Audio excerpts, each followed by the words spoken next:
राष्ट्रवादी युवा अधिकार मंच द्वारा युवा सांसद एवं महापंचायत का आयोजन। पूरे देश में नौजवानों को न्याय मिलने तक सड़क पर संसद एवं महापंचायत कार्यक्रम क्रमबद्ध तरीके से चलाया जाएगा, बोले शशांक शेखर सिंह। बता दें कि वाराणसी में राष्ट्रवादी युवा अधिकार मंच द्वारा भोजूबीर स्थित यूपी कॉलेज गेट रामलीला मैदान के समीप आयोजित युवा संसद एवं महापंचायत कार्यक्रम की अध्यक्षता कर रहे मंच के राष्ट्रीय अध्यक्ष शशांक शेखर सिंह पुष्कर ने छात्रों, नौजवानों, बेरोजगारों को संबोधित करते हुए कहा कि नौजवानों में जागरूकता लाने एवं उनके अधिकार संरक्षण, संवर्धन, भूमिका भागीदारी को सुनिश्चित कराने तथा उनको शोषण, उत्पीड़न, अन्याय से निजात दिलाने, निःशुल्क व समयबद्ध प्रतियोगी परीक्षाएं एवं गड़बड़ी, अनियमितता व भ्रष्टाचार के लिए संबंधित अधिकारियों की जवाबदेही सुनिश्चित कराने, छात्र संघ चुनाव बहाल कराने, सरकारी संस्थाओं में आउटसोर्सिंग सेवा प्रदाता जैसी कुप्रथा को समाप्त करने, युवा आधारित नीति के तहत राष्ट्रीय युवा आयोग के गठन, कुशल योग्य बेरोजगारों के लिए राष्ट्रीय रोजगार गारंटी जैसे ठोस कार्य योजना बनाए जाने तक प्रदेश के सभी जिलों सहित पूरे देश में नौजवानों को न्याय मिलने तक सड़क पर संसद एवं महापंचायत कार्यक्रम क्रमबद्ध तरीके से चलाया जाएगा। संपूर्ण क्रांति का आंदोलन समूचे देश में सामाजिक राजनीतिक परिवर्तन लाया। दुर्भाग्यपूर्ण विषय है कि उनके आंदोलन से निकले नेता ही उनके आदर्शों, सिद्धांतों पर चलना तो दूर उनका सम्मान तक नहीं कर पा रहे हैं। लोहिया जी का जिक्र करते हुए कहा कि संसद आवारा और निकम्मा साबित हो चुका है, इसलिए युवाओं को सड़क पर संसद एवं महापंचायत करने की आवश्यकता पड़ी है, क्योंकि 70 वर्षों में सदन में नौजवानों की बात करने वाला अभी तक कोई दल नहीं है, न ही किसी पर भरोसा ही रह गया है। हर कोई नौजवानों को छलने का ही कार्य किया है। देश में 65 से 70% आबादी नौजवानों की है।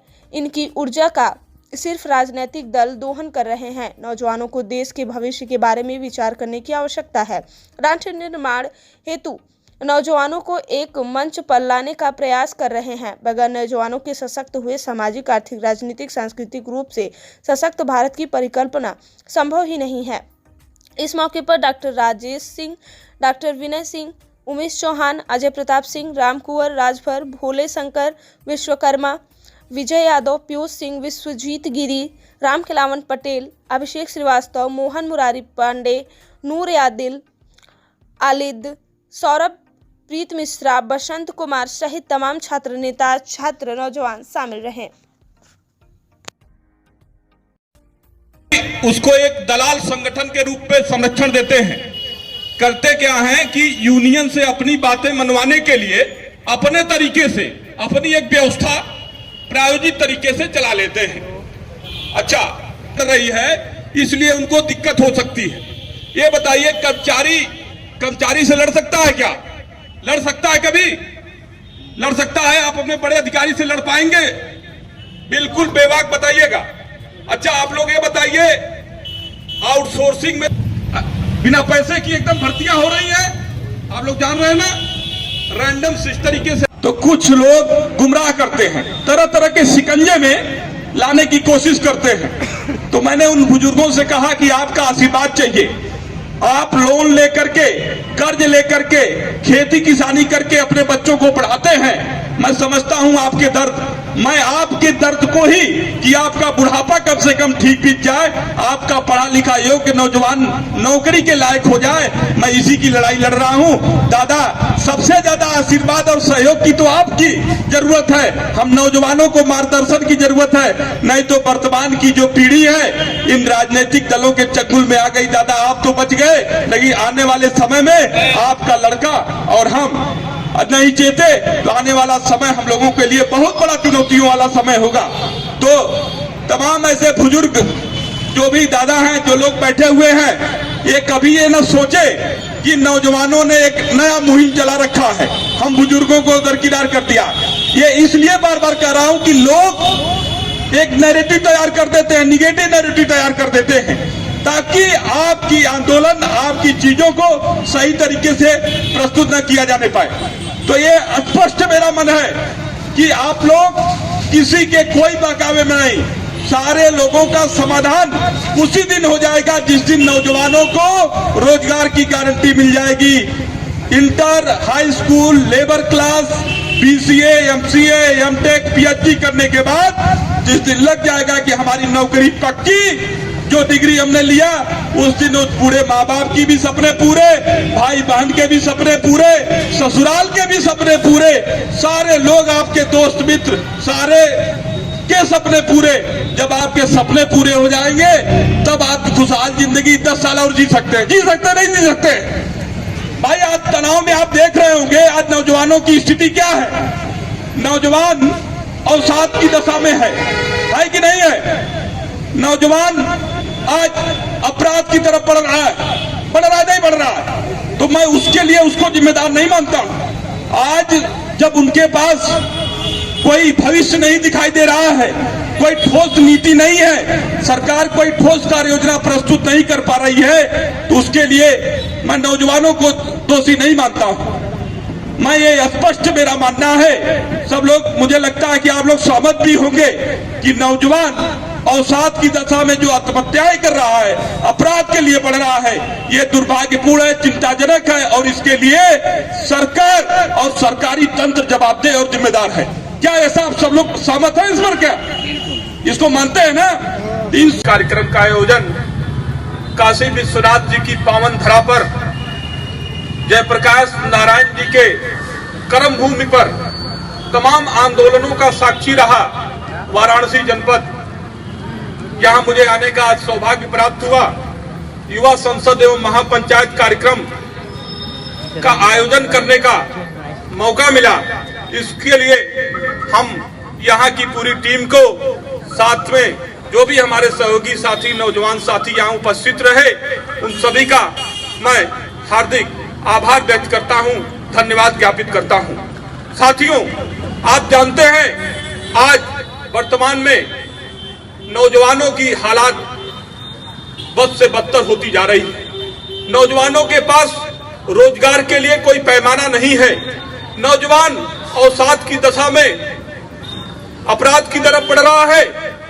रोजगार के पैमाने कोई आज तक ठोस नीति, कोई कार्य योजना नहीं बन पाई है। नौजवानों के लिए राष्ट्रीय स्तर पर कोई युवा आयोग का गठन नहीं हो पाया है। नौजवानों के जो प्रतियोगी परीक्षाएं हैं उसकी कोई समय सीमा निश्चित नहीं हो पाई है। उसके लिए शुल्क वसूली सरकार ने नहीं किया है। सभी सरकारें इसमें शामिल हैं। कोई भी सरकार ये नहीं चाहती कि हमारे युवा जो हैं अस्थायी तौर पे आके कहीं काम करके आराम से रह सकें, और एक ऐसे रास्ते पे चला दिया जाता है जहां पर आदमी 45 साल, 46 साल, 50 साल, 42 साल या 35 साल पे आते आते उसको निकाल दिया जाता है। 20-20 साल, 22-22 साल अपना योगदान करने के बावजूद भी वो लड़का आगे किसी काम का नहीं रहता सिवाय वोट बैंक के। याद होगा एक समय 28 साल तक पीसीएस की एज हुआ करती थी और आज 40 साल तक किया है। एससी के लोग 45, ओबीसी के लोग 42 और जो विकलांग है 55 साल तक भरता है। अरे 55 साल तक कोई फार्म क्या भरेगा? आप 55 साल तक कराते रहिए। आउटसोर्सिंग के माध्यम से हर जगह, यहाँ तक कि शिक्षा में भी टीचरों की नियुक्ति हो रही है। बीएड और एमपीएड ये सब करने के बाद भी वही स्थिति है। और जहां तक रही बात मानदेय की, तो मानदेय भी सही समय से नहीं मिलता। लड़कों को 12-12 महीने रुकने पड़ते हैं। शेखर सिंह पुष्कर, राष्ट्रीय अध्यक्ष राष्ट्रवादी युवा अधिकार मंच। किस तरह का युवा पंचायत है ये?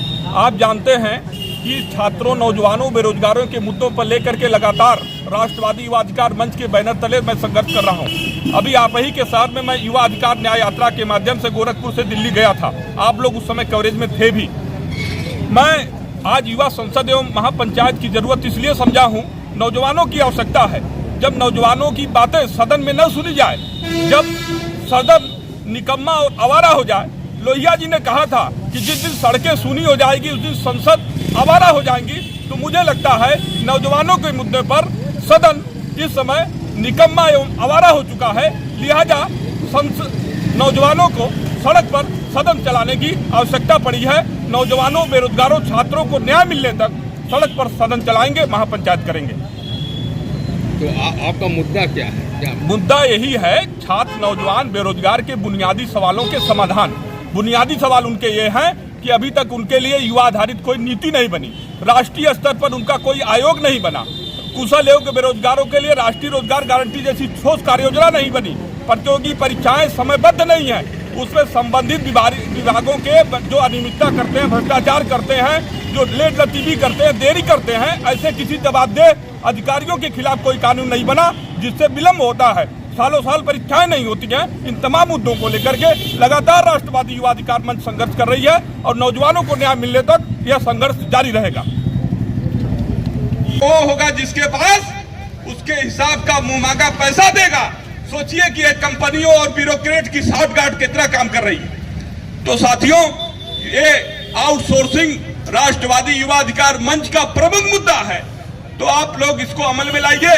इन मुद्दों पर मैं संघर्ष कर रहा हूं। युवा संसद महापंचायत कार्यक्रम का ये पहला मुद्दा है। इस मुद्दे का आप सभी लोग समर्थन करते हैं। संघर्ष करना चाहिए, मुझे नहीं करना चाहिए?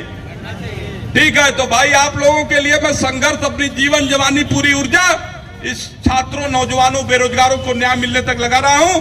आगे की लड़ाई की जिम्मेदारी आप सब लोगों को देते हुए, ठीक है।